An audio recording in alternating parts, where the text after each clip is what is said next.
Welcome to my channel চাকরির সন্ধানের তরফ থেকে সকলকে স্বাগত জানাই।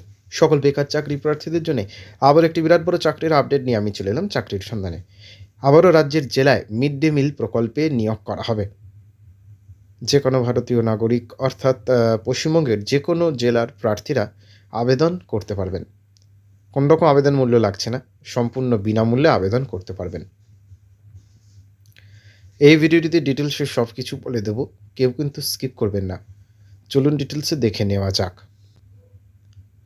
দেখুন, নিয়োগ করা হবে block level assistant accountant of CMD MP. শূন্যপদ রয়েছে একটি। বয়স সীমায় বেতন কি আছে, 65 বছরের মধ্যে সর্বোচ্চ বয়স হতে হবে। তাছাড়া প্রার্থীকে রিটায়ার্ড কর্মীও থাকতে হবে, তাহলে এখানে আবেদন করা যাবে। স্যালারি কী থাকছে, প্রত্যেক মাসে 11,000 টাকা করে। যোগ্যতা কী লাগছে, যে সকল প্রার্থীরা এখানে আবেদন করবেন ভাবছেন, অবশ্যই প্রার্থীদের রিটায়ার্ড সরকারি কর্মী হতে হবে, গ্রুপ বি এর মধ্যে থাকতে হবে। এছাড়া অন্তত 5 বছরের কাজের এক্সপিরিয়েন্স লাগবে। আরও বিস্তারিত জানতে বিজ্ঞপ্তিটি দেখে নেবেন, ডিসক্রিপশন বক্সে সে লিঙ্ক দেওয়া থাকবে। কোথা থেকে প্রকাশ করা হয়েছে বিজ্ঞপ্তি, পূর্ব বর্ধমান .nic.nic.in এই পোর্টাল থেকে। তবু বলবো নিজের দায়িত্বে যাচাই করে আবেদন করবেন বুঝে সুঝে।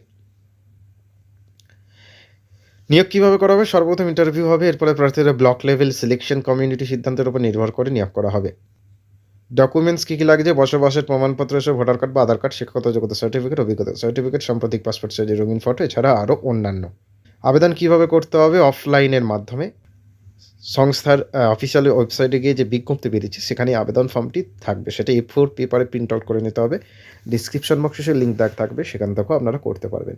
সেটা হাতে কলমে সমস্ত কিছু লিখে সম্পূর্ণ ফিল আপ করে যা যা ডকুমেন্টস চেয়েছে অ্যাটাচ করে নির্দিষ্ট টাইম ও ঠিকানায় পাঠিয়ে দিলে আবেদন প্রক্রিয়া সম্পন্ন হবে।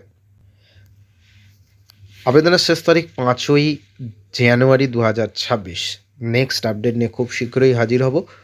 সকলে ভালো থাকবেন, সুস্থ থাকবেন। জয় হিন্দ, বন্দে মাতরম, জয় জওয়ান, ভারত মাতা কি জয়।